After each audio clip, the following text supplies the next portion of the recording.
মুখ্যমন্ত্রী ও বিশিষ্ট অতিথিবৃন্দ, আমার অন্তর থেকে তাদের প্রতি সবার শুভেচ্ছা ও ভালোবাসা।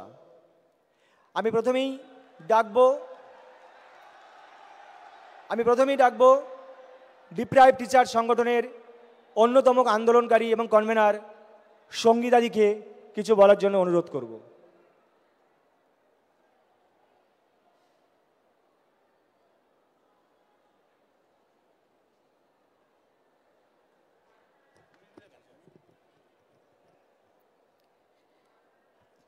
প্রথমেই মাননীয় মুখ্যমন্ত্রীকে আমার প্রণাম জানাই, মঞ্চে উপবিষ্ট সমস্ত সুধীজনকে আমার প্রণাম জানাই এবং আমার সহকর্মী সহযোদ্ধারা যারা এখানে উপস্থিত হয়েছেন তাদের সবাইকে আহ্বান জানাই। আজকে আমরা এখানে উপস্থিত হয়েছি একটি কারণ আমাদের জীবন এবং জীবিকা আজকে সংশয়ের মুখে। আমি একজন 11-12 কম্পিউটার অ্যাপ্লিকেশনের টিচার ছিলাম, বর্তমানে নেই। কেন নেই? আমার দোষে নেই, কিন্তু এই জাজমেন্ট, কোন জাজমেন্ট? প্রথমে হাইকোর্টের ইমপিউজ জাজমেন্ট, আর এখন সুপ্রিম কোর্টের সুপ্রিম জাজমেন্ট। কি জাজমেন্ট? না টেন্টেড আনটেন্টেড বাছাই করা যায়নি, এই একটা জাজমেন্ট। যেখানে সিবিআই তদন্ত হচ্ছে, বাক কমিটি তদন্ত হচ্ছে, তাতেও আমরা যোগ্য সেটাকে বাছাই করা গেল না। তার জন্য নাকি তারা কোনো তদন্ত করে উঠতে পারলো না, পুরোটাকে সন্দেহের বশে ঠেলে ফেলে দিল। যখন ঠেলে ফেলে দিল, আমাদের কথা কি ভাবলো? আমরা যে মেধাবী স্টুডেন্ট, দিনের পর দিন রাতের পর রাত পড়াশোনা করে এই একটা সরকারি চাকরির জন্য পড়ি, তখন আমাদের চোখের জল বাবা মা যখন দেখে, তাদের সারা দিনের রোজগারের পর তারা আমাদেরকে রাত জেগে পড়াশোনার সময় বসে থাকে। আজকে আমি বুড়ো বাবা মার দিকে তাকিয়ে থাকি, আমি তার একটি মাত্র মেয়ে। তার সমস্ত ওষুধের খরচা, তাকে দেখার খরচা সমস্ত আমার। অথচ আজকে আমার চাকরিটা নেই। হয়তো আমার মা আমার থেকে আর টাকা চাইবে না, হয়তো আমার বাবা আর বলবে না ওষুধ কিনে দেবার কথা। আমার মেয়েটা যে স্কুলে পড়ছে, আমি জানি না ভবিষ্যতে তাকে আর ওই স্কুলে পড়াতে পারবো কি না।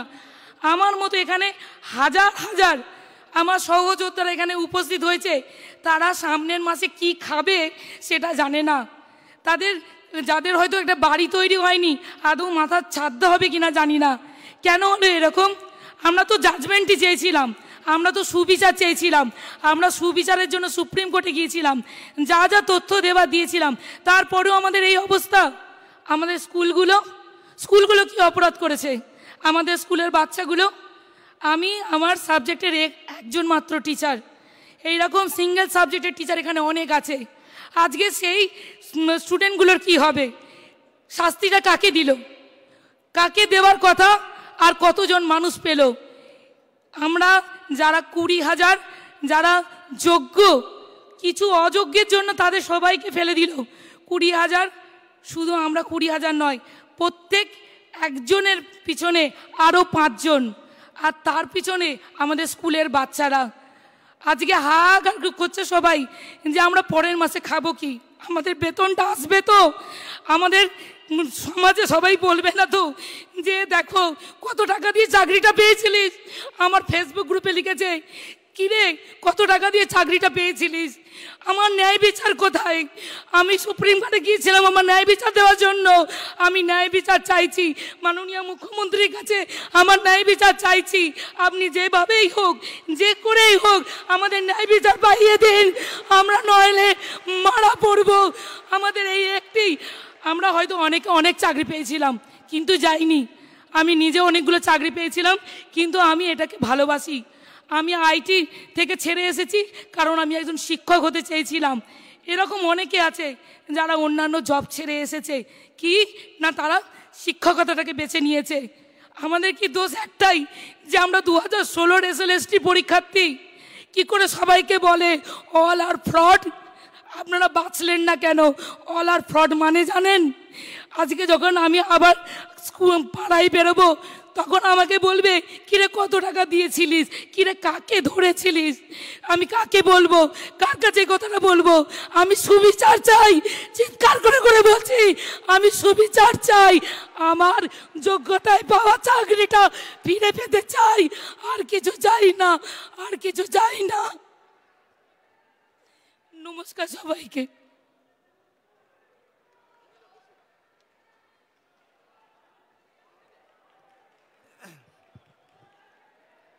সত্যি আমাদের বলার কোনো ভাষা নেই, আমার চোখে জল এসে যাচ্ছে। মানে আমি আমার বাড়ির একমাত্র সিঙ্গেল আর্নিং মেম্বার, মানে এই চাকরিটা না থাকলে আমার জীবনটা কী হবে আমি ভাবতেই পারছি না। তো প্রথমে আমি ধন্যবাদ জানাবো যে আমরা যে সত্যি অসহায়, এই মুহূর্তে আমরা বঞ্চিত, মাননীয় মুখ্যমন্ত্রী তিনি এসেছেন, আমাদের কথাটা সত্যি অন্তর থেকে অনুধাবন করছেন। আমি অন্তর থেকে ওনাকে ধন্যবাদ জ্ঞাপন করব। আমি এবার আমাদের বঞ্চিত যোগ্য শিক্ষক শিক্ষিকা অধিকার মঞ্চের তরফ থেকে আমাদের এই সংগঠনের কনভেনার মেহবুব দাকে আমি কিছু বলার জন্য অনুরোধ করব।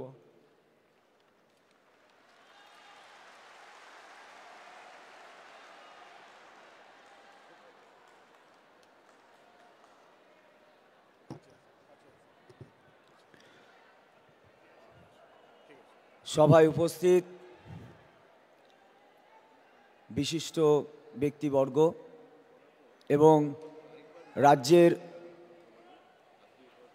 মুখ্যমন্ত্রী মাননীয়া মমতা বন্দ্যোপাধ্যায় মহাশয়াকে প্রণাম জানাই এবং সবচেয়ে বড় শ্রদ্ধা এবং সম্মান জানাই এই মঞ্চের মধ্যে উপস্থিত আমার সহযোদ্ধাদের, যারা সর্বস্ব খইয়েও এখনো পর্যন্ত চুপ হয়ে ধৈর্য বজায় রেখে তাদের ন্যায্য অধিকারের জন্য প্রচেষ্টা চালিয়ে যাচ্ছে। আমরা যখন আমাদের যোগ্যতার পরীক্ষা দিয়ে আমরা যখন গভর্নমেন্টের কাছ থেকে আমাদের অ্যাপয়েন্টমেন্ট লেটারটা পেয়েছিলাম, আমাদের অ্যাপয়েন্টমেন্ট লেটারে লেখা ছিল এই ব্যক্তি যদি নিজে কোনো অপরাধ করে তবেই তার চাকরি যাবে। কিন্তু আমরা কোনো অপরাধের সঙ্গে যুক্ত ছিলাম না, আমরা কোনো অবৈধভাবে নিযুক্তির সঙ্গে যুক্ত ছিলাম না, কিন্তু দুর্ভাগ্যজনকভাবে আমাদেরই চাকরি গিয়েছে, আমাদেরই অধিকার হরণ হয়েছে, আমাদেরই জীবন জীবিকা বিপন্ন হয়েছে। আজ আমরা দেখেছি যে সুপ্রিম কোর্টেও আমাদের ন্যায় বিচার পেলাম না। আমরা আজ এখানে এসেছি মাননীয় মুখ্যমন্ত্রীর সামনে সেই একই ন্যায় বিচারের দাবি করতে। কারণ ওই যে বললাম আমাদের অ্যাপয়েন্টমেন্ট লেটারের বয়ানটা, যখন আমরা অপরাধী নয় এবং এই অপরাধের দায় আমাদের নয়, তাই আমরা যে চাকরিতে যেভাবে আছি আমাদের সেই চাকরিতে সেইভাবেই বহাল রাখার জন্য আমি আবেদন করছি। এবং 7 বছর আগে আমরা পরীক্ষা দিয়ে আমাদের যোগ্যতার প্রমাণ দিয়েছি। আজ এইখানে উপস্থিত যত সরকারি কর্মচারী আছেন, ইনক্লুডিং সুপ্রিম কোর্টের যে জাজ মহাশয় আমাদের জাজমেন্ট কপিটা লিখেছেন, তাকেও যদি আজকে আবার পরীক্ষা দিতে বলা হয়, আমার মনে হয় না তিনি সাকসেস হতে পারবেন। তাই আমরা কোনো দ্বিতীয় পরীক্ষায় দিতে চাই না, অন্তত এই চাকরির প্রশ্নে। আমাদের এই চাকরিতে স্বমহিমায় বহাল রাখার জন্যই আমরা আবেদন করছি এই সভাকক্ষে। এবং আমরা জানি যে একটা কোর্টের ধাক্কা আমরা খেয়েছি, এবং কোথায়? চিফ জাস্টিস অফ ইন্ডিয়ার বেঞ্চে। তাই আইনি জটিলতা অনেক, কিন্তু তারপরেও এখনো 2টো স্তর এখনো বাকি আছে। তারপরেও আছে, কিন্তু প্রথম 2টো, একটা হচ্ছে রিভিউ, অর্থাৎ যে জাজমেন্ট হয়েছে সেই জাজমেন্ট প্রত্যাশিত নয়। এবং আমরা বলছি, কারণ আমরা আইনের দ্বারা বঞ্চিত হয়ে বলছি ওই আইন আমরা মানতে পারছি না, ওই আইন আমরা মানতে পারছি না। তারপরেও ওই আইনকে পুনর্বিবেচনার জন্য আমরা তো সুপ্রিম কোর্টে যাবই, যেমনভাবে গিয়েছিলাম। আমরা আমাদের রাজ্য সরকারকেও এবং আমাদের নিয়োগ অথরিটিকেও রিভিউ পিটিশনের জন্য যাওয়ার জন্য অনুরোধ করব। শুধু যাওয়া নয়, গেলেই হবে না, সেই দুটো পিটিশন থেকে আমাদের ফিরিয়ে নিয়ে আসার জন্য উপযুক্ত এবং যথোপযুক্ত ব্যবস্থা করতে হবে।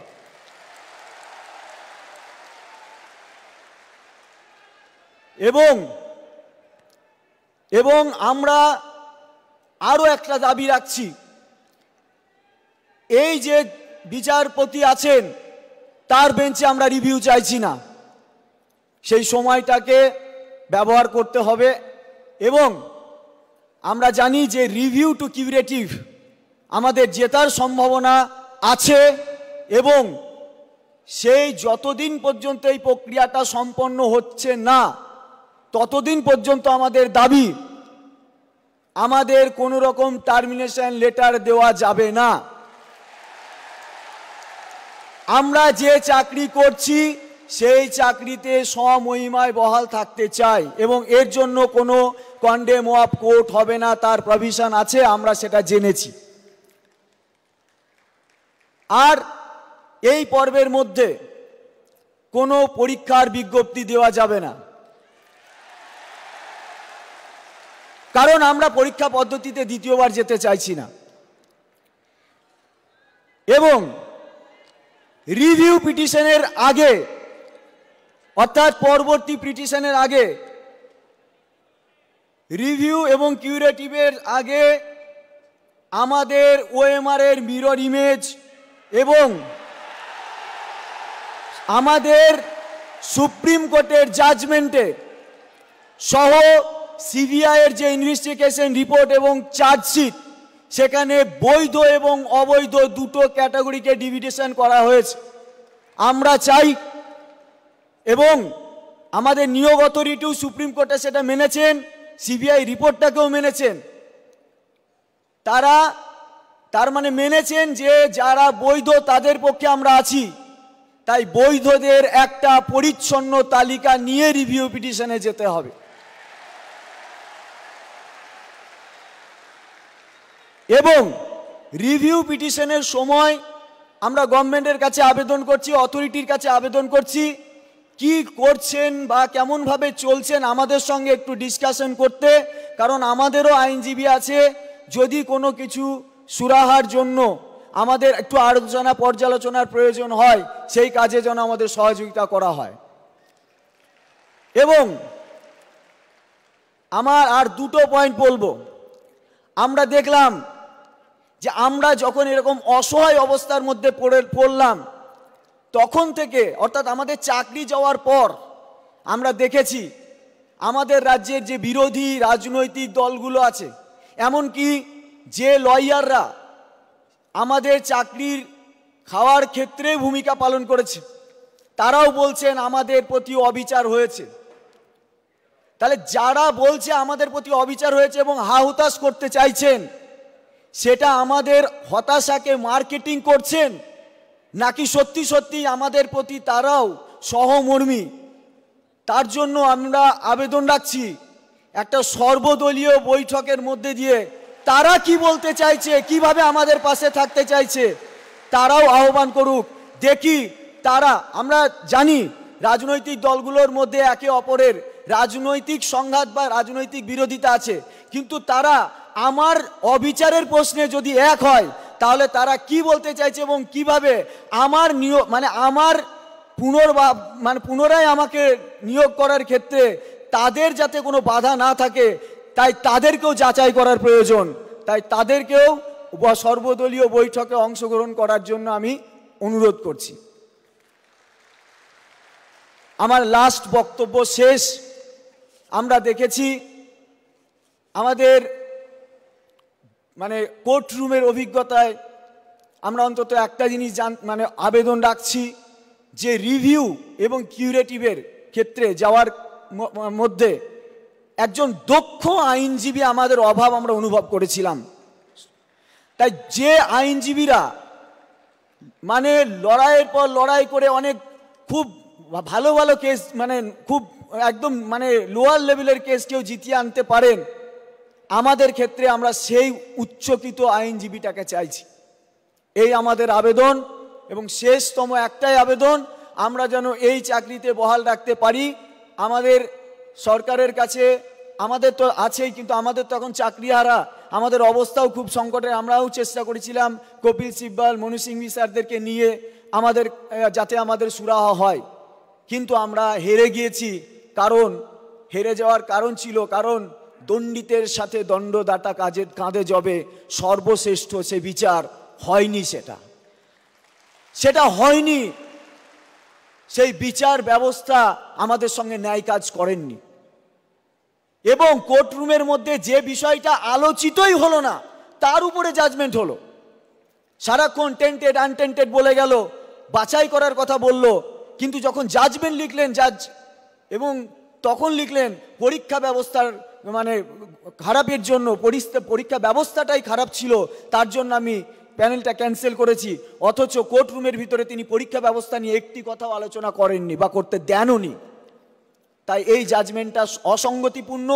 রিভিউ এবং কিউরেটিভ পর্যন্ত আমরা অবশ্যই জিততে পারি এই আশা রাখি, কিন্তু প্রত্যেকটা ক্ষেত্রে আমাদের যেন কোনো গাফিলতি না থাকে, সরকার বা অথরিটির পক্ষ থেকেও আমরা যেন সেই উদ্যোগটা দেখতে পাই।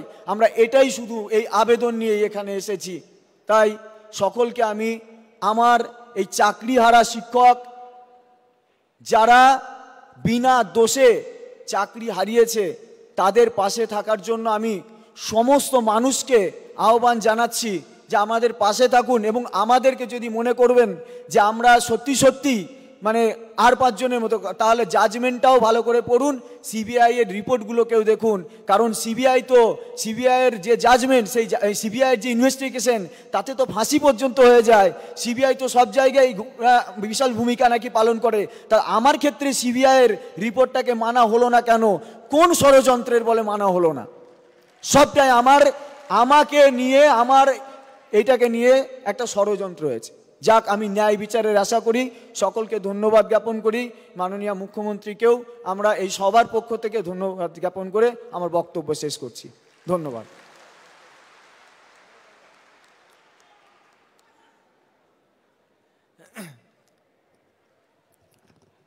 আমি শুধু একটি কথা বলবো, যেটা মেহবুবদা একটু বলল, যে কলকাতা হাইকোর্ট যখন আমাদের প্যানেলটা বাতিল করেছিল, তখন তার অজুহাত দিয়েছিল যে স্যাগ্রিগেশন করা যাচ্ছে না, কোনোভাবেই পৃথকীকরণ করা যাচ্ছে না।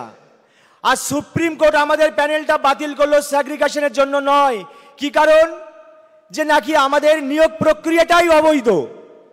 কিন্তু আমাদের রিটেন টেস্ট, ভেরিফিকেশন, ভাইভা, প্রত্যেকটা প্রসিডিওর আমরা সুন্দরভাবে মেনে আমরা চাকরিটা জয়েন করেছিলাম। কিন্তু কোন যুক্তিতে এই মহামান্য আদালত এই রায় দিল আমরা বুঝতে পারলাম না। তাই এই রায় যেমন যুক্তিপূর্ণ নয়, আবার আইন যদি শুধু যুক্তির কথা বলবে, তো আইনে কি কোনো মানবিকতা নেই? তাহলে যে আইনের মধ্যে কোনো মানবিকতা নেই, সেই আইনটাকেই আমরা মানি না। এই আইনটাকে কোনোভাবেই আমরা মানতে পারবো না। আর একটি প্রসঙ্গে আমি একটা কথা বলবো, হয়তো একটু সময় যাচ্ছে, আমি ক্ষমা চেয়ে নিচ্ছি ম্যাডামের কাছে, যে বিখ্যাত সাহিত্যিক যখন মানিক বন্দ্যোপাধ্যায় খুব কষ্টের মধ্যে জীবন কাটাচ্ছিলেন কলকাতার একটা ছোট্ট ফুটপাতে, তখন সেই মানিক বন্দ্যোপাধ্যায়ের প্রতি খুব অবিচার হয়েছিল। কিন্তু যখন তিনি মারা গেলেন, তার বুকের উপরে অসংখ্য ফুলের পাহাড় জন্মেছিল। ছোট্ট বয়সে দূর থেকে দেখে কবি সুভাষ মুখোপাধ্যায় একটি কবিতা লিখেছিলেন, পাথরের ফুল। ওই বুকের উপরে জমে থাকা ওগুলো ফুল নয়, আসলে এক একটি পাথর। তাই আমরা যখন এখন মরে আছি, এই মরা মানুষগুলোকে নিয়ে বিভিন্ন রাজনৈতিক বিরোধী দল তারা এখন বিভিন্ন রকম বাণী দিচ্ছেন। কিন্তু যখন আমরা চাকরিটা কলকাতা হাইকোর্ট থেকে বাতিল হয়েছিল, এই বিরোধী দলগুলোকে আমি কখনো দেখিনি যে আমাদের হয়ে একটি কথা বলতে, যে এই যোগ্যদের পক্ষে চাকরিটা থাকা দরকার। যাই হোক, আমি মুখ্যমন্ত্রীকে, মাননীয় মুখ্যমন্ত্রীকে আমি ধন্যবাদ দেব, তিনি এসেছেন এবং অন্তর থেকে আমাদের এই সমস্যাগুলোকে অনুধাবন করে এই সমাধান কল্পে উনি হস্তক্ষেপ করবেন। এবার বক্তব্য রাখবেন মাননীয় উপাচার্য অমিয় পান্ডা মহাশয়, ভাইস চ্যান্সেলর রানী রাসমণি ইউনিভার্সিটি।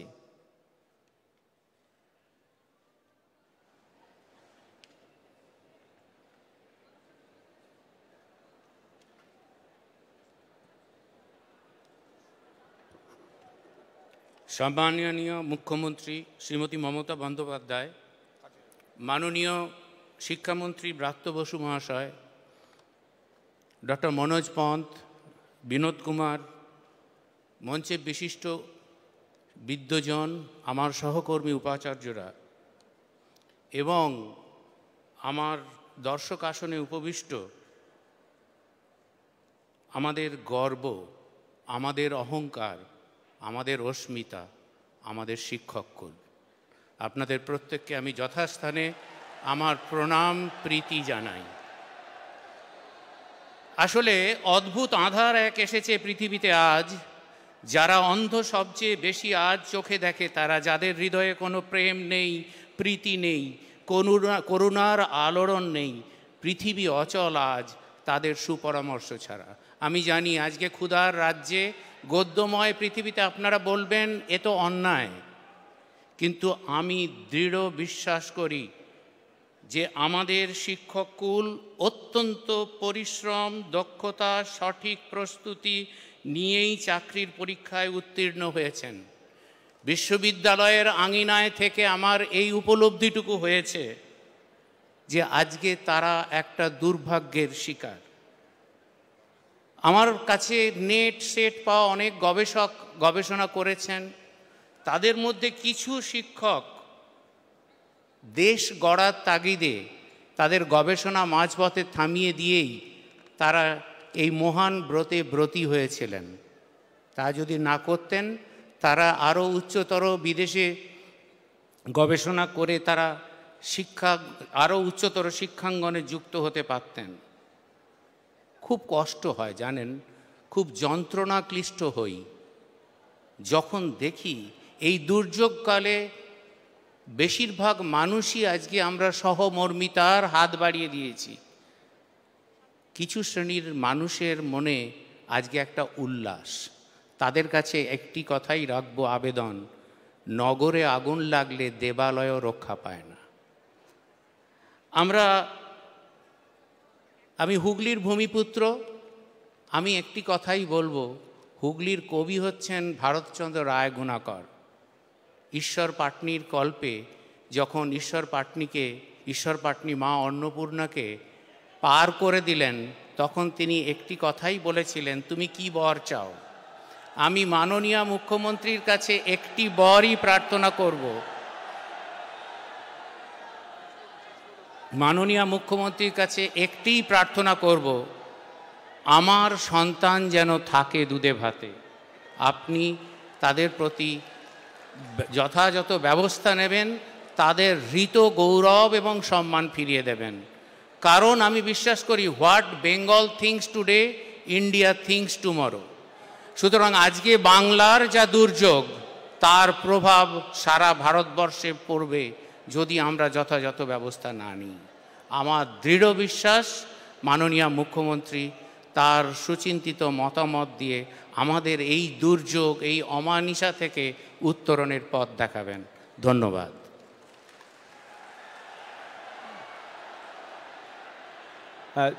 ধন্যবাদ জানাই স্যারকে। এবার বক্তব্য রাখবেন প্রখ্যাত কথা সাহিত্যিক আবুল বাশার মহাশয়।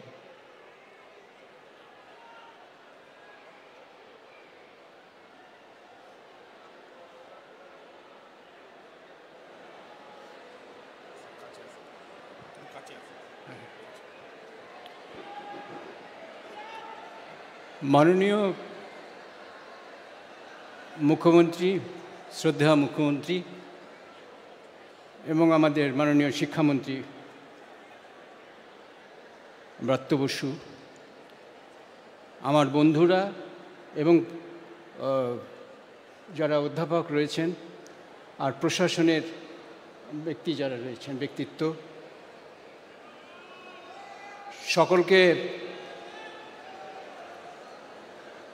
সকলকে আমি শ্রদ্ধা জানাই। আর এখানে যারা যোগ্য মেধাবী শিক্ষকরা এসেছেন, এখানে বঞ্চিত যারা আজকে, তাদের সঙ্গে আমি একেবারেই সহমত যে ভারতবর্ষের বিচার ব্যবস্থা একটা অন্ধ গলিতে ঢুকে পড়েছে।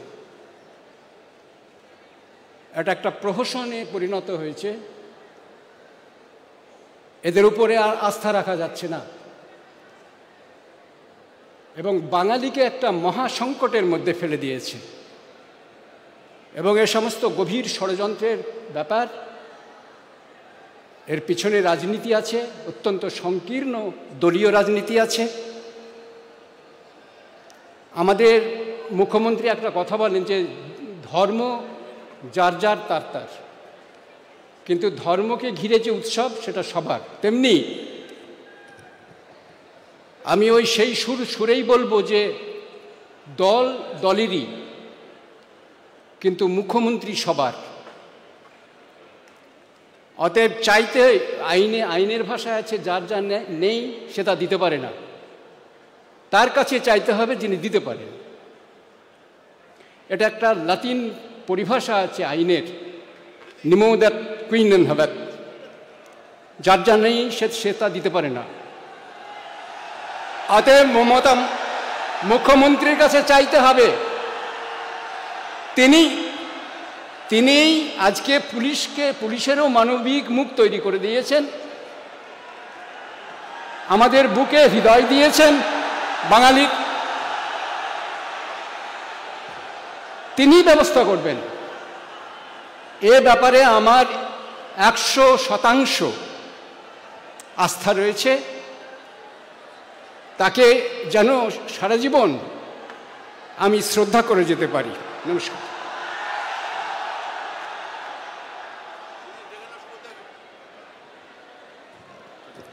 ধন্যবাদ স্যারকে। এবার বক্তব্য রাখবেন বিশিষ্ট কবি সুবোধ সরকার মহাশয়।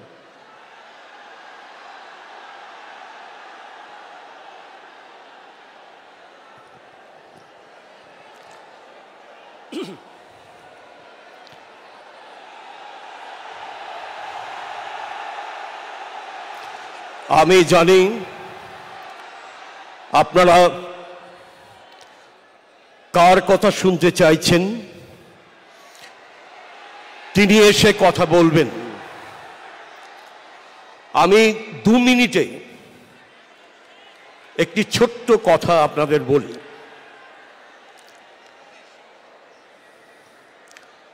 দু মিনিটের একটি লিখিত অংশ। মাননীয় মুখ্যমন্ত্রী মমতা বন্দ্যোপাধ্যায়ের দিকে আমরা আজ তাকিয়ে আছি। তিনি সেই অভিভাবক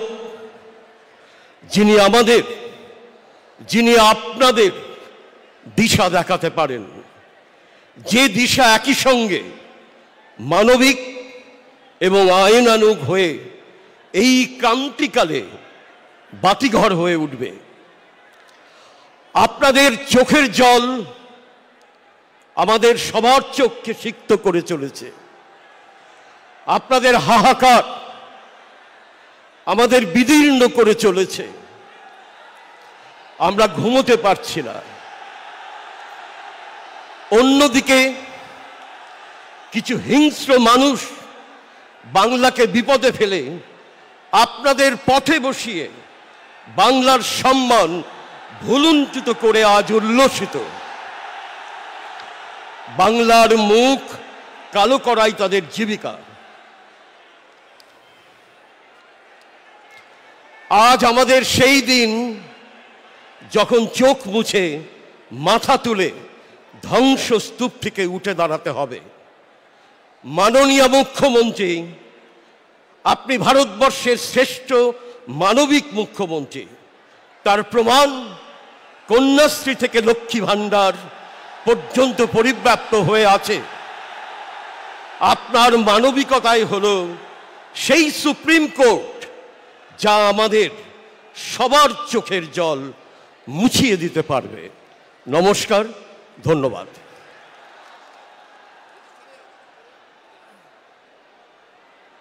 আপনারা প্লিজ একটু শান্ত হয়ে বসুন। আপনাদের কাছে অনুরোধ করছি, একটু শান্ত হয়ে বসুন। আমাদের এই যে কষ্ট, এই যে দুঃখ, যে যন্ত্রণা সহ্য করে আমরা আছি, আজ সেই বিষয়ে সমাধান কল্পে আমাদের প্রাণপ্রিয় মানবিক মুখ্যমন্ত্রী মমতা বন্দ্যোপাধ্যায় তিনি এসেছেন। তিনি এ বিষয়ে এবার কিছু আমাদের অবশ্যই বলবেন। আমি দিদিকে কিছু বলার জন্য অনুরোধ করছি।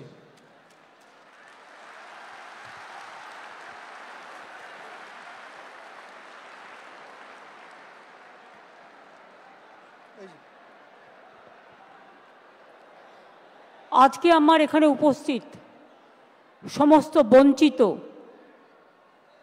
যারা একটা কলমের খোঁচায়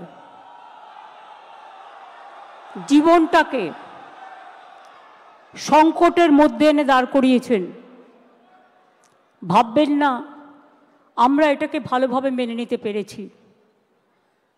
আপনাদের শোকে আমাদের হৃদয়ও পাথর হয়ে গেছে। আপনাদের শোকে আমরা মানবিক মানুষ, মনে রাখবেন আমাদের রক্ত যেমন আছে, মাংস যেমন আছে শরীরে, আমাদের হৃদয়ে কিন্তু পাথর নেই।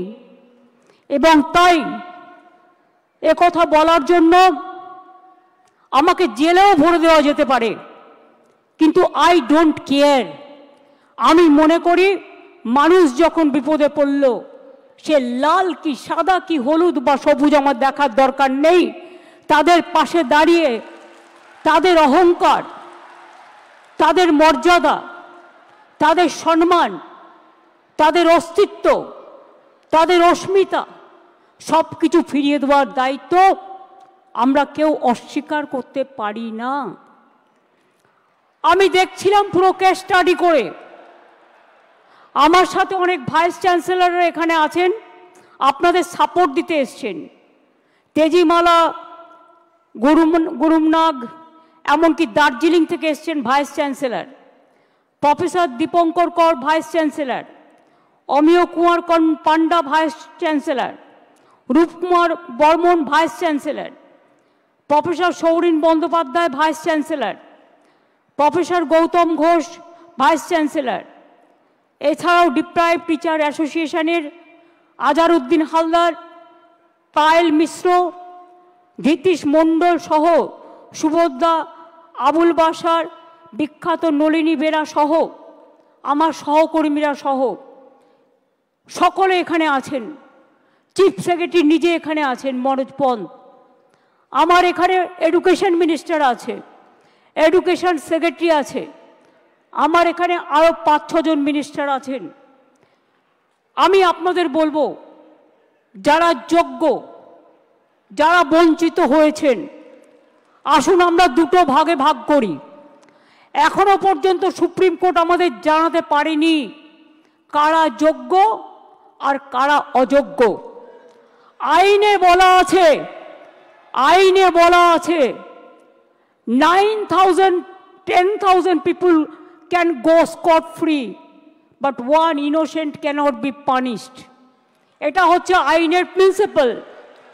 2022 থেকে খেলা শুরু করেছিল, একটা নোংরা খেলা। চাকরি দেওয়ার ক্ষমতা নেই, চাকরির কারার যাদের ক্ষমতা আছে তাদের আমি ধিক্কার জানাই। আপনাদের একটা জিনিস বুঝতে হবে, কোনটা মুখ আর কোনটা মুখোশ। কারা যাত্রাপালার মাধ্যমে আপনাদের ভুল বোঝাচ্ছে। রাজ্য সরকার সর্বতোভাবে প্রচেষ্টা নিয়েছিল। প্রথমে সিঙ্গেল বেঞ্চে, আমি যদি মিথ্যে কথা বলি আপনারা আমাকে ধরিয়ে দেবেন, কারণ আপনারা সকলে এর সঙ্গে অবগত আছেন।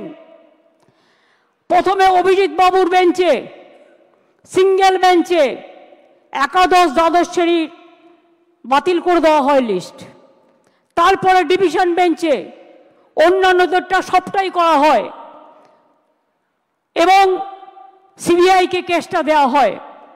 আমরা সিবিআইকে নন কোঅপারেশন করিনি, আমরা বলেছিলাম বাছুন কে যোগ্য আর কে অযোগ্য। যদি কেউ অযোগ্য হয়, তথ্য প্রমাণ দিয়ে প্রমাণিত করতে পারেন, নিশ্চয়ই গভর্নমেন্ট মানে এসএসসি সেটা মেনে নেবে, আমার মানতে কোনো আপত্তি নেই। কেউ যদি কোনো ভুল করে থাকে তার দায়িত্ব আমরা কেন নেব?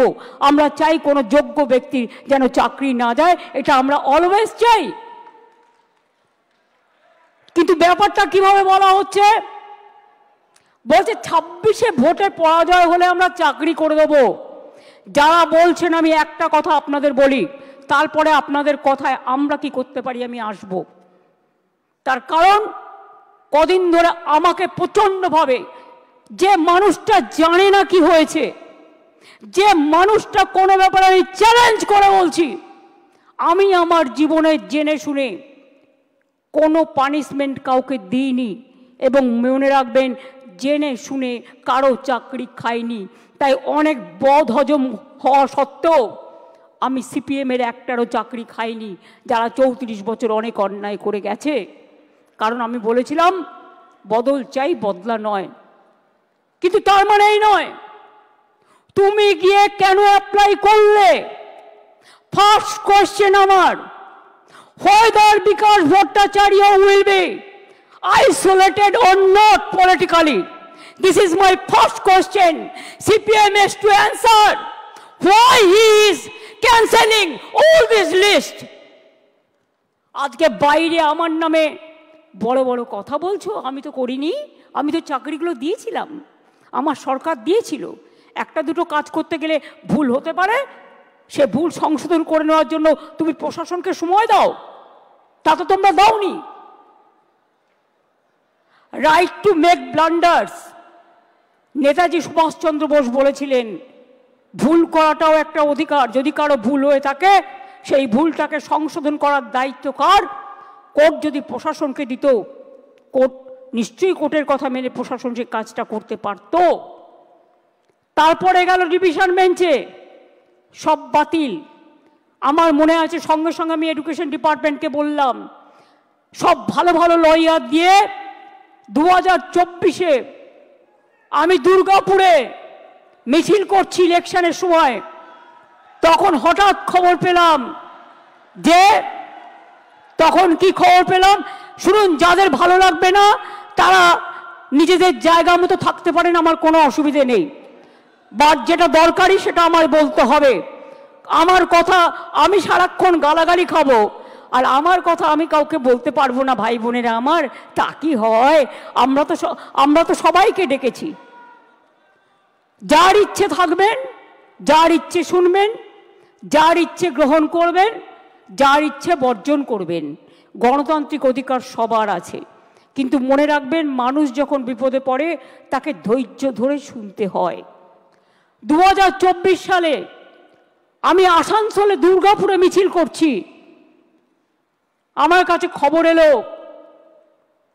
সুপ্রিম কোর্টে আমরা যখন অ্যাপিল করেছিলাম যে হাইকোর্টের রায়টাকে স্টে করে দেওয়ার জন্য, এবং তদানীন্তন বিচারপতি মিস্টার রেসপেক্টেড চন্দ্রজিৎ, আমাদের চন্দ্রচূড়জি সেটাকে স্টে করে দেন।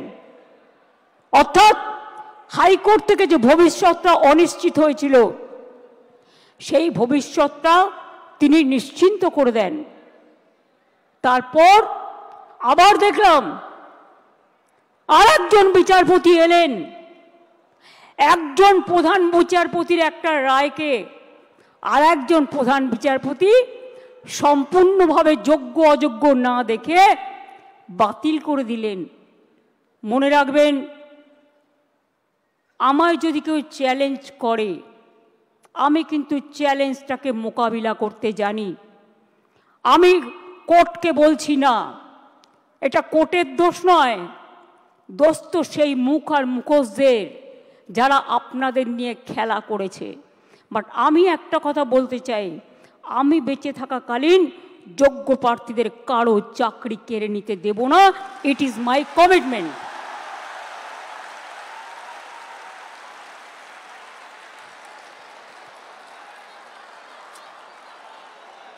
শিক্ষা ব্যবস্থাকে ভেঙে পড়ার জন্য,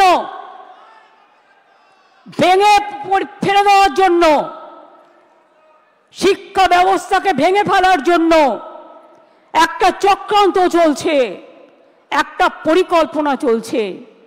9, 10, 11, 12 টিচাররা gateway of the higher education তারা তৈরি করে, তারা অনেকে খাতা দেখছে, তারা অনেকে গোল্ড মেডালিস্ট আছে, তাদের জীবনে ভালো রেজাল্ট করে এসছে, সবাইকে চোর বলে দিচ্ছেন, সবাইকে অযোগ্য বলে দিচ্ছেন। এই বলবার অধিকার আপনাদের দিল কে? আমি সরাসরি চ্যালেঞ্জ করছি। আর এই রায়ের পেছনে কিছু খেলা তো নেই। সেই খেলাটা কে খেলেছেন? একজন প্রধান বিচারপতি স্টে করে দিচ্ছেন। আমরা তো মনে করি আইনের সম্মান একজন যেটা করে, উচ্চ আদালতের সর্বোচ্চ আদালত ন্যায় দেবেন, এটাই আমরা আশা করি। বিচারের বাণী যেন নীরবে নিভৃতে না কাঁদে, এটাই আমরা আশা করি। আমরা আশা করি কণ্ঠ আমার রুদ্ধ আজকে, বাসি সঙ্গীত হারা অমাবস্যার কারা, লুপ্ত করেছে আমার ভুবন দুঃস্বপ্নের তলে, তাই তো তোমায় শুধাই অশ্রু জলে, যাহারা তোমার বিছাইছে বায়ু, নিভাইছে তব আলো, তুমি কি তাদের ক্ষমা করিয়াছ? তুমি কি বেসেছ ভালো? আমরা সরকারের পক্ষ থেকে শিক্ষা ব্যবস্থা যাতে ভেঙে না পড়ে, তার জন্য আমরা প্রথমে আমি একটু কোর্টের ভাষায় বলি। কোর্টের ভাষাটা, তার কারণ মনে রাখবেন, কোর্ট যখন একটা রায় দেয়, সে রায়টাই নাকি চূড়ান্ত রায়। সেই জন্য একটু কোর্টের ভাষায় বলি। সুপ্রিম কোর্ট বলেনি কে যোগ্য কে অযোগ্য, তালিকা দেয়নি। সরকারকে যোগ্য ও অযোগ্যদের আলাদা করার সুযোগ আদালত দেয়নি। ফ্যাক্ট ফাইন্ডিংয়ের অনুমতিও দেয়নি। সিবিআই যা যা কাগজপত্র চেয়েছিল তদন্ত করার জন্য, এসএসসি সব কাগজপত্র তাদের দিয়ে সাহায্য করেছিল। আমরা লয়ার কাদের দিয়েছিলাম শুনে রাখুন। আমরা লয়ার যাদের দিয়েছিলাম এবং এখনও দেব, সেই লয়ার কারা একটু জেনে রাখুন, আপনাদের জানার প্রয়োজন হয়। তার কারণ, জাস্ট এ মিনিট,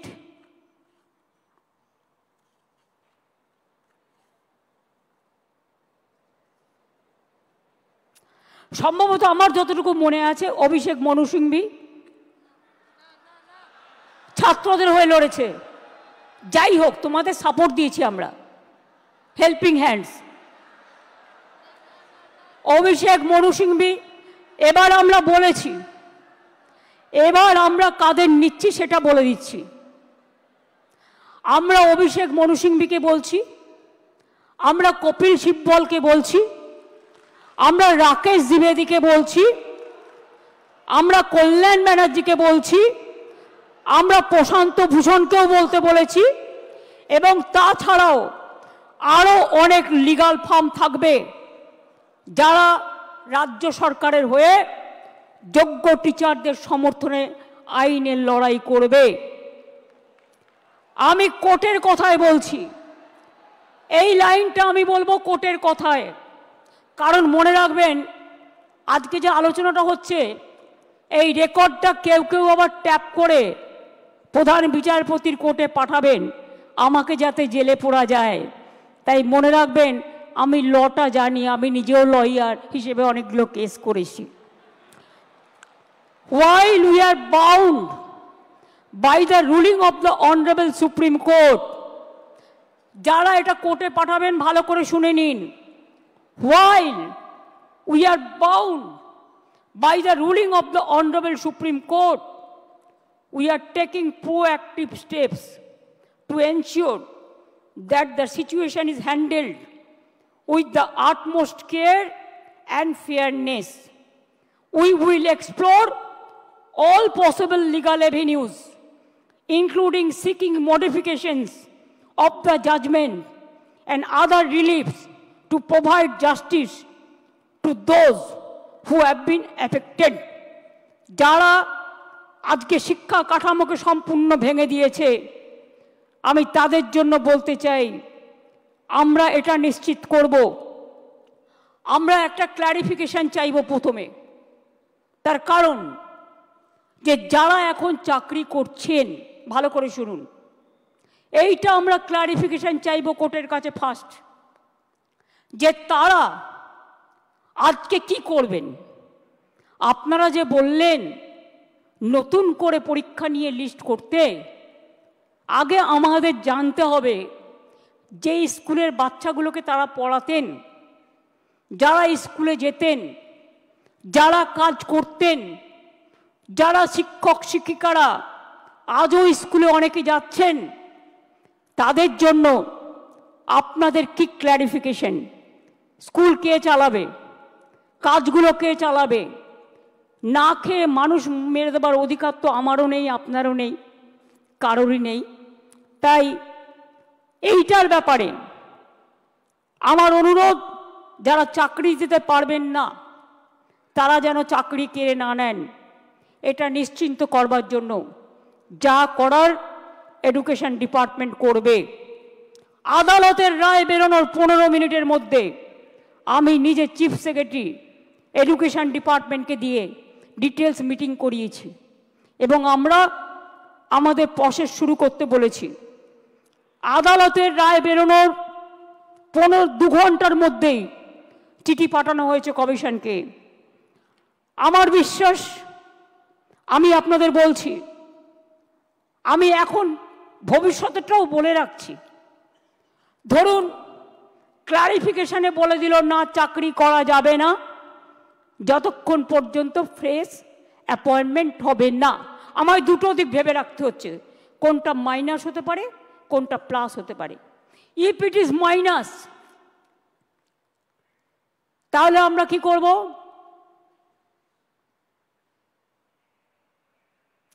মাইনাসেরটা আমার না বলাই ভালো, আমার মাথায় কিছু আছে। আমি ধরে নিচ্ছি এটা প্লাস হবে। প্লাস মানে নিশ্চয়ই ক্লারিফাই করে let the good sense prevails, এবং তারা যারা যোগ্য তাদের চাকরি না কেড়ে নিয়ে তাদের কাজ করবার সুযোগ দেবেন। বাই চান্স যদি না দেয় তাহলেও মনে রাখবেন, যারা যোগ্য তাদের চাকরি নিশ্চিন্ত করার দায়িত্ব সরকারের।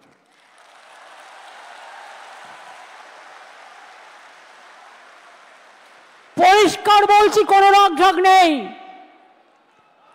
সুপ্রিম কোর্টের আইন অনুযায়ী করব। কিভাবে করব? যখন কেউ পথ দেখায়, পথের মধ্যেই পথ খুঁজে নেয়।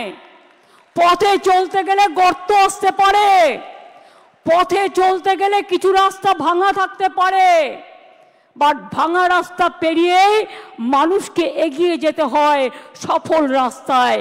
এবং তাই মনে রাখবেন, আমাদের plan A ready, B ready, C ready, D ready and E ready. মনে রাখবেন, এই যোগ্য টিচারদের চাকরি যাতে কোনোভাবে না যায়। যদি বলে তোমাকে 2 মাসে প্রসেস করতে হবে, আপনাদের তো কেউ চাকরি টার্মিনেট করেনি এখনো পর্যন্ত, করেছে কি? কোনো নোটিশ পেয়েছেন? আপনার বিরুদ্ধে দুর্নীতি না যদি প্রমাণ করতে পারে, তো কি আপনাকে কেউ যেতে বারণ করেছে? যান না, আপনি আপনার কাজ করুন না। আপনার কাজ কে বারণ করেছে? আপনারা বাচ্চাদের শিক্ষা দেবেন না, আপনারা বাচ্চাদের পড়াবেন না, আপনারা স্কুলগুলোতে ক্লাস করবেন না। হ্যাঁ, তখন যদি সুপ্রিম ভলেন্টারিলি সার্ভিস কিন্তু সবাই দিতে পারে, সেখানে কিন্তু আটকাবার কোনো জায়গা নেই কারো। সেখানে কি করে আপনাদের চলবে? ধরুন ধরে নিলাম ওরা করলো না, বলল না হবে না, তখন কি করব? তখন আমি এডুকেশন ডিপার্টমেন্টকে রিকোয়েস্ট করতে পারি। কি রিকোয়েস্ট? এটা আমরা লিগাল আলোচনা করেই বলছি যে 2 মাস বলেছে তো 3 মাসের মধ্যে প্রসেস কমপ্লিট করতে হবে। যারা চাকরি করছেন, দাঁড়া, আরে ভাই আমি মাইনাসটা তো বলে রাখবো। ধরুন যদি না করে সুপ্রিম কোর্ট,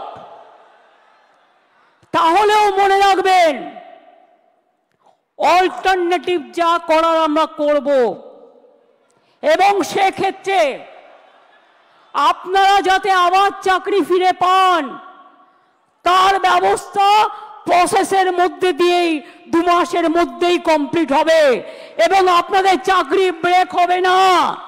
কারণ আপনার এক্সপিরিয়েন্স এবং অ্যাডিশনাল কনসেশন আপনারা পাবেন যারা 10 বছর ধরে চাকরি করছেন। এটা মাথায় রাখবেন।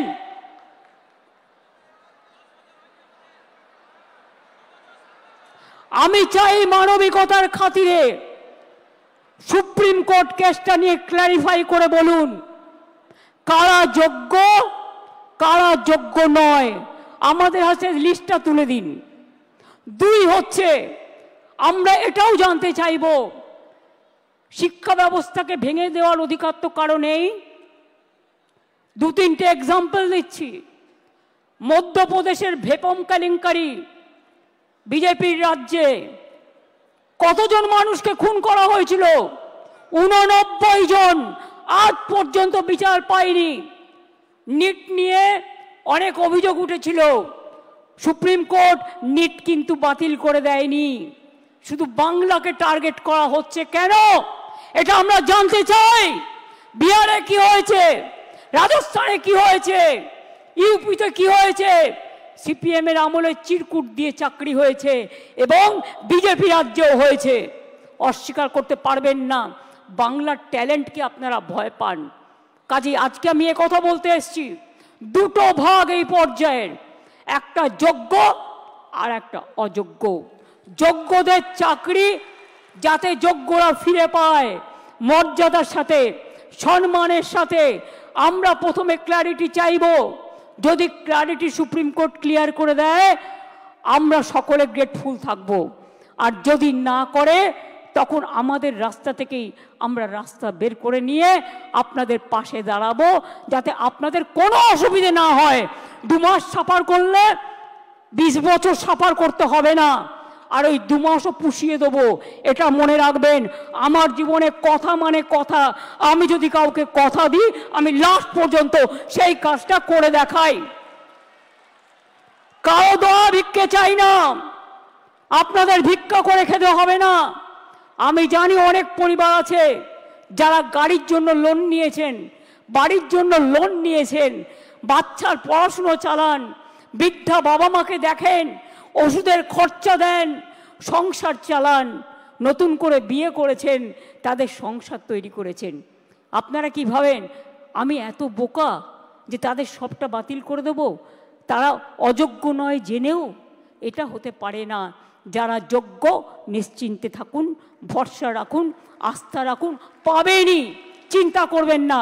কারো চাকরি কেড়ে নেওয়ার অধিকার কারো নেই। আমরা ক্ল্যারিটি চাইব। ক্ল্যারিটি যদি না হয় আগে পেছে সব আমরা ওটাকে ভরাট করে দেব। Don't worry.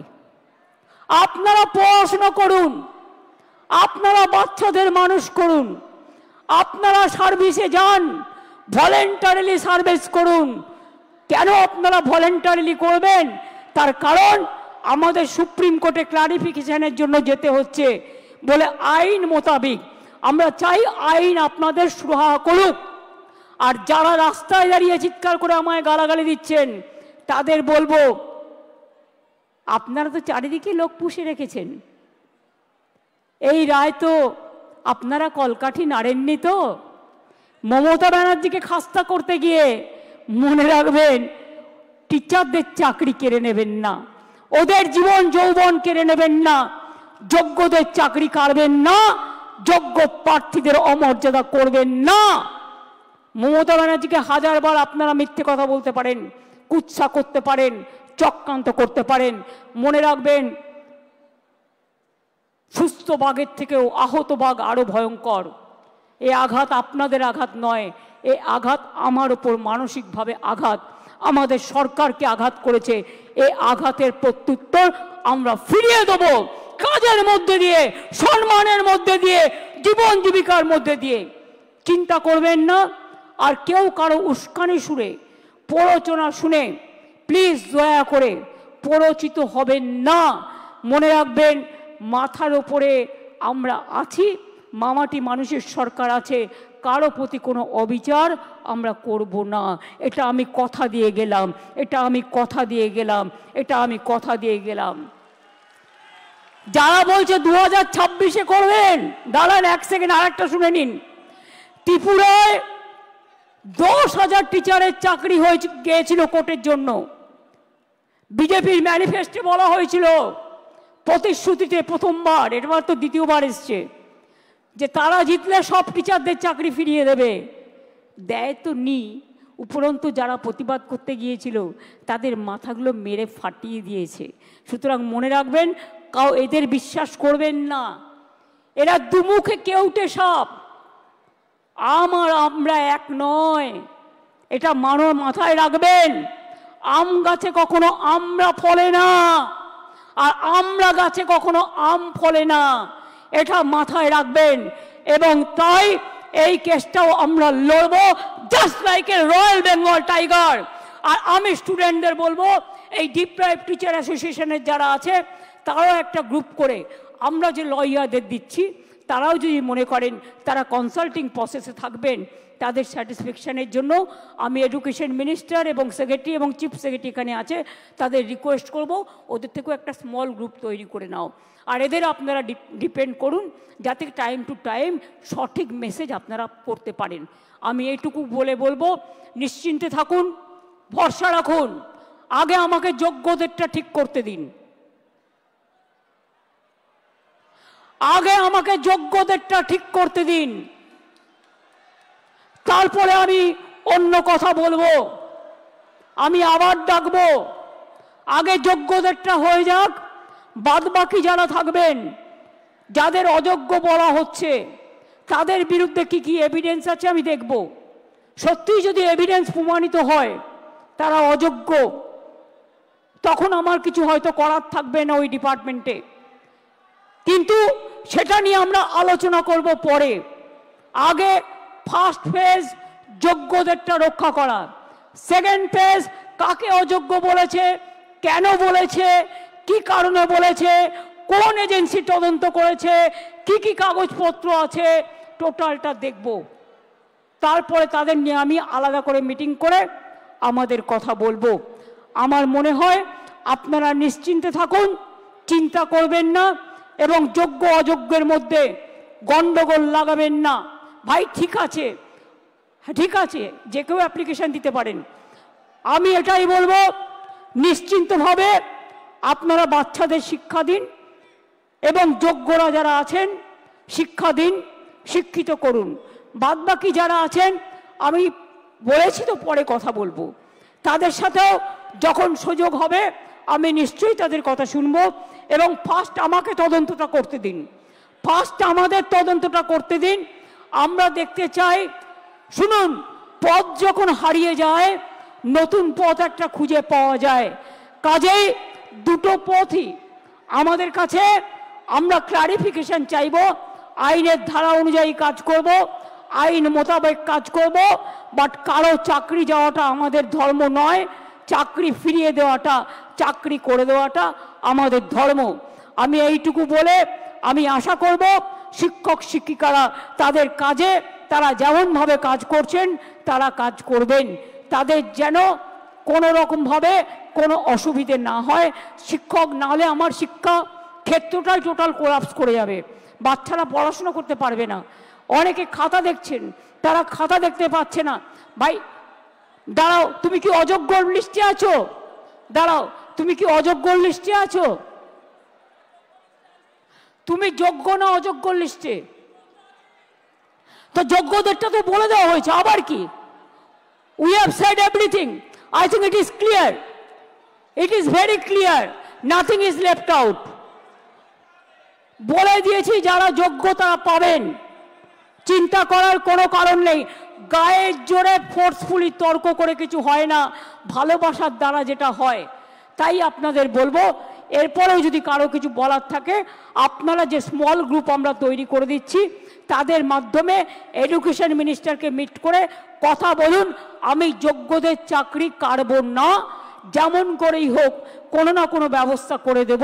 আমি এটুকু আপনাদের বলতে পারি, চিন্তা করবেন না। আগে কোর্টে যাব, কোর্টে গিয়ে কোর্টের সিদ্ধান্ত জানব, কোর্টে ক্লারিফিকেশন নেব, তারপরে কি ব্যাপার কি ব্যাপার ওটা তো আমি আইনের ব্যাখ্যা বললাম।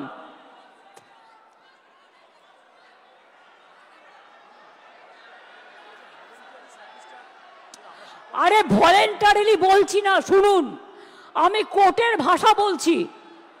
Please understand, now we are under the court verdict and court judgement. আর আপনাদের রিপ্রেজেন্টেশন এখানে আছে। আমি কেন বলছি, কোর্ট আমায় বলতে পারে আমি বাতিল করলাম, তুমি ওদের কেন যেতে বলছো? আমি যেতে বলছি এই কারণে যে যে কেউ সার্ভিস দিতে পারে ফর হিউম্যানিটি, তাদের সার্ভিস কেউ কাটতে পারে না। সুতরাং কোর্টের আইন মেনেই যোগ্যদের জন্য ওদের পথ দুটো খোলা আছে। মনে রাখবেন, কোর্টের আইনেই দুটো পথ খোলা আছে। সেই পথ খোলা থেকেই আমরা আপনাদের ব্যবস্থা করে দেব যাতে কেউ চাকরি না হারান। প্লিজ আন্ডারস্ট্যান্ড, আমাদের কোর্টের অর্ডারও মানতে হবে, কোর্টে ক্লারিফিকেশনও চাইতে হবে, রিভিউ পিটিশনও করতে হবে। সেই জন্য বলছি, যতক্ষণ পর্যন্ত রিভিউ পিটিশনটা ক্লিয়ারেন্স না হচ্ছে আপনারা আপনাদের কাজ তো করতে পারেন। কে বাধা দিয়েছে? আপনাদের তো গভর্নমেন্ট থেকে টার্মিনেট লেটার দেয়নি। তো why you are asking me? Don't repeat this question না, এটা আপনার মাইনাস হতে পারে। বুদ্ধি খরচ করুন, বুদ্ধিমানেরা বুদ্ধি খরচ করে, বুদ্ধি খরচ করে কাজ করুন।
আমি আচ্ছা, যোগ্য শিক্ষাকর্মীও যারা আছেন তাদেরও আমি আলাদা করে দেখছি না, আপনারা আপনাদের কাজ করবেন। আর যোগ্য আর অযোগ্যদের লিস্টটা আমরা সুপ্রিম কোর্টের কাছে চাইব, ঠিক আছে? তারপরে আমরা ডিসিশন নেব। প্লিজ, আপনার চাকরি গেলে যেমন ক্ষতি, অন্যের চাকরিও যদি বিনা কারণে যায় যারা যোগ্য, সেটাও কিন্তু তাদের ক্ষতি, এটা মাথায় রাখবেন। তাছাড়াও সুপ্রিম কোর্ট আর একটা অপশান দিয়েছে। অপশানটা কি? যদি আপনারা কেউ পুরনো জায়গায় কাজ করে থাকেন, পুরনো জায়গাতেও আপনারা গেলে সেখানে আপনাদের নিয়ে নেবে। তিনটে অপশান সুপ্রিম কোর্ট দিয়েছে, এটা মাথায় রাখুন, ভালো করে কোর্টের আইনটা পড়ুন। আমি এখন ল অনুযায়ী বললাম, as per law which is possible for me, I clarified. Next our clarification, we will ask through our advocate to the highest court. এটাই লাস্ট ওয়ার্ড, এটাই এ, এটাই বি, এটাই সি, এটাই ডি, এটাই এ, এটাই এ টু জেড। এই ভরসাটুকু রাখুন। আশা করি ভালো থাকবেন, সুস্থ থাকবেন, কাজ চালিয়ে যান। অনেক অনেক ধন্যবাদ। জয় বাংলা।